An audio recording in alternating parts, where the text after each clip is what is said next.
While the future is beyond our governance, we often find ourselves perturbed by it. This disquiet arises from our powerlessness in the face of the future, which instills fear in us. Sometimes we delude ourselves into thinking that our thoughts or even our prayers can shape it, only to realize that the future remains unpredictable despite our efforts. The ancient Stoics sought to embrace the uncertainty of the future and other variables outside our control. Matters not subject to our command should not be the primary focus. Attempting to control them is a waste of time that generates restlessness and anxiety. These emotions, designated by the Stoics as passions, harm our mental serenity. After all, do we wish to spend our precious time worrying about what is to come? Nevertheless, many people constantly find themselves anxious, even about apparent trivialities.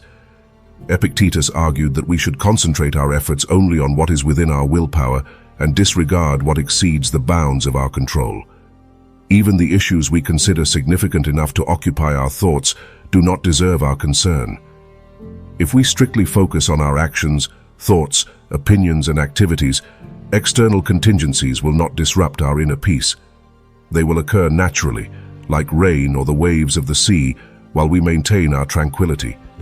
It seems simple and logical, but many find it challenging to achieve the Stoic ideal of an untroubled mind.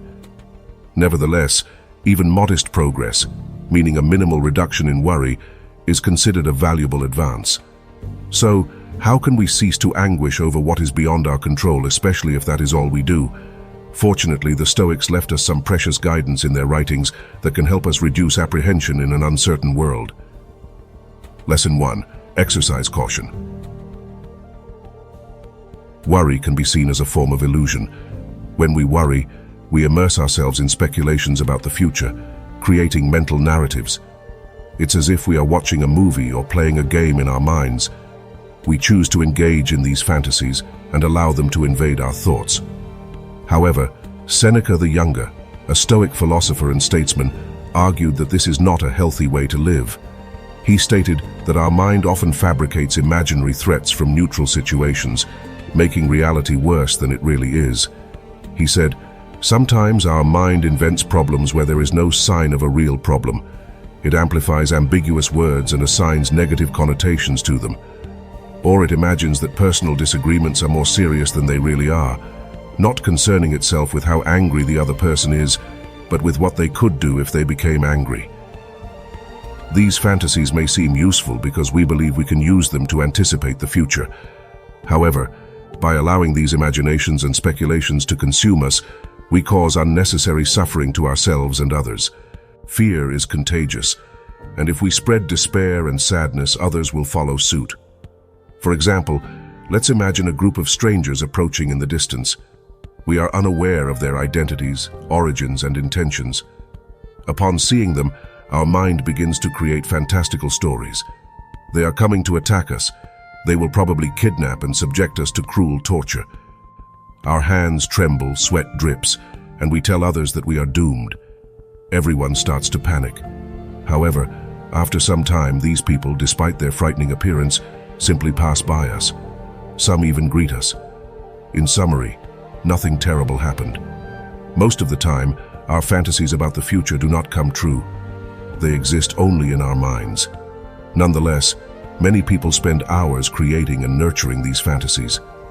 Seneca offers a solution to combat this catastrophic tendency. Exercise caution. He suggests that we should be mindful of our fantasies and keep them under control. Even when there is clear evidence of an imminent threat, we should be cautious about our thoughts regarding it. This requires practice and self-control. Lesson 2. Avoid unfounded panic. In his discourses, Epictetus discusses a cowardly scout sent to Rome who returned in a state of panic.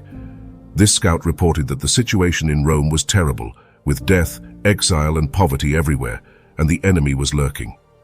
However, when Diogenes was sent as a scout to Rome, he returned with a different report.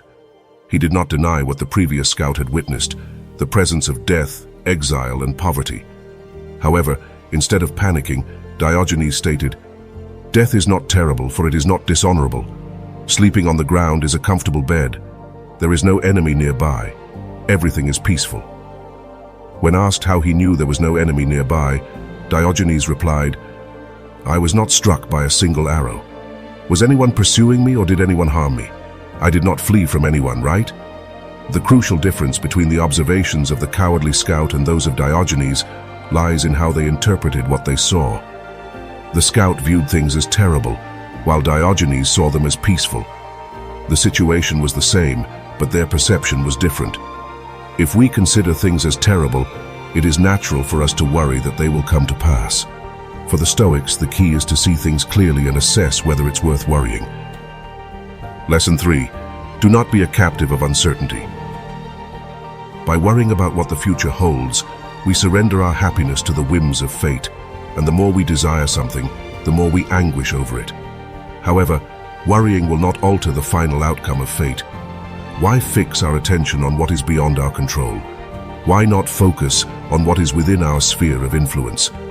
In the words of Marcus Aurelius, the gods have power or they do not. If they do not, why pray? If they do, why pray for things to happen or not happen? Pray not to feel fear, or desire, or sorrow. If the gods can do something, they can certainly do it for us. The Stoics encourage us to concentrate on what is within our control, actions and attitudes, rather than worrying about what we cannot control. This way we can achieve true freedom, when nothing that happens disturbs our tranquility. Lesson 4. Accept the course of life with resignation. When we worry, we place our happiness in the hands of the future and create expectations that may not materialize. For example, we fret about the possibility of losing our job because we desire a future where we still have it. Or we yearn for fame in the future, so we worry about the possibility of not achieving it. In both cases, we allow external circumstances that we do not control to determine our happiness. Humanity often links its well-being to external factors, seeking sources of joy outside of ourselves and avoiding sources of affliction. However, this plunges us into an endless cycle of suffering, as the external world is fickle and unpredictable. We worry if fate will fulfill our desires or spare us from misfortunes. The Stoics offer two solutions: trying to control fate to meet our desires, which is impossible, or desiring what will happen, accepting that life has its ups and downs. Epictetus argues that if we wish for our loved ones to live forever, we are being foolish because we are desiring something beyond our control. Instead, he encourages us to wish that our desires are not frustrated, which is within our control. Thus, by exercising self-control over our desires and aversions, we become truly free, as our happiness does not depend on external circumstances. In this way, we can accept with resignation what the future holds for us, without worrying about what is beyond our control. Lesson 5. Practice gratitude.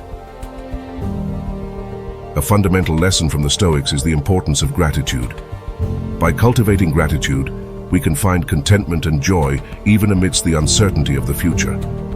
Instead of focusing on what we do not have or what could go wrong, the Stoics teach us to value what we already possess. This does not mean we should be complacent, but rather that we should recognize the blessings in our lives and appreciate them.